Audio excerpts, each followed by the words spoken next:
Confederation of Brazil ফুটবলের সঙ্গে সম্পর্ক আরও লম্বা হতে চলেছে কার্লো অ্যানচেলোত্তির, এমন গুঞ্জন গেল কয়েকদিন ধরেই। অবশেষে এলো আনুষ্ঠানিক ঘোষণা, আরও 4 বছরের জন্য ইতালিয়ান মাস্টারমাইন্ডের উপরই আস্থা রাখলো CBF.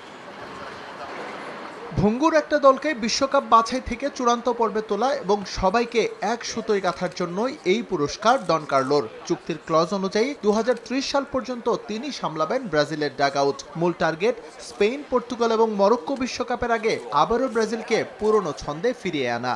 A un año llegué ao Brasil.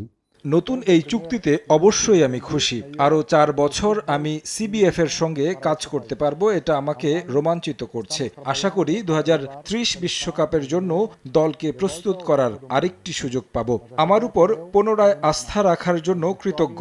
এই চুক্তি নবায়ন পুরো কোচিং স্টাফের একসঙ্গে করা কাজের ফল, যারা বিশ্বকাপের প্রস্তুতিতে কাজ করেছে এবং আরেকটি বিশ্বকাপের প্রস্তুতির সম্ভাবনা তৈরি করেছে। এখানে আরও 4 বছর কাজ করা আমার এবং আমার পরিবারের জন্য সত্যি অসাধারণ। E portanto carinho. কার্লো 2030 সাল পর্যন্ত চুক্তি নবায়ন করলেও আপাতত তার টার্গেট আসন্ন বিশ্বকাপ। যদিও এই আসর ঘিরে খুব একটা প্রত্যাশা নেই কারোই, তারপরও ডাগআউটে তার মতো একজন থাকবেন বলেই স্বপ্ন দেখছেন অনেকেই। প্রত্যাশার এই চাপ চ্যালেঞ্জ হিসেবেই নিচ্ছেন ডন কার্লো। Vamos junto até. আমি মনে করি এই চুক্তির ফলে পরবর্তী বিশ্বকাপের জন্য আরো ভালোভাবে প্রস্তুতি নেয়ার সময় পাব। সবাই এখন আসন্ন বিশ্বকাপ নিয়ে মনোযোগী এবং এখন পর্যন্ত কাজ সত্যি খুব ভালো হয়েছে। সবাই অত্যন্ত পেশাদার ও সিরিয়াসভাবে কাজ করেছে।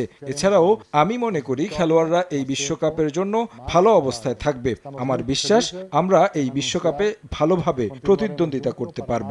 4 años. এদিকে আসন্ন বিশ্বকাপের জন্য এরই মধ্যে সব কাজ গুছিয়ে এনেছেন কার্লো অ্যানচেলোত্তি। 55 জনের প্রাথমিক তালিকা ফিফার কাছে পাঠিয়েছে সিবিএফ। সেখান থেকে স্পেশাল 26-এর ঘোষণা কার্লো করবেন আগামী 18 মে। এস এম ইকবাল, সময় সংবাদ।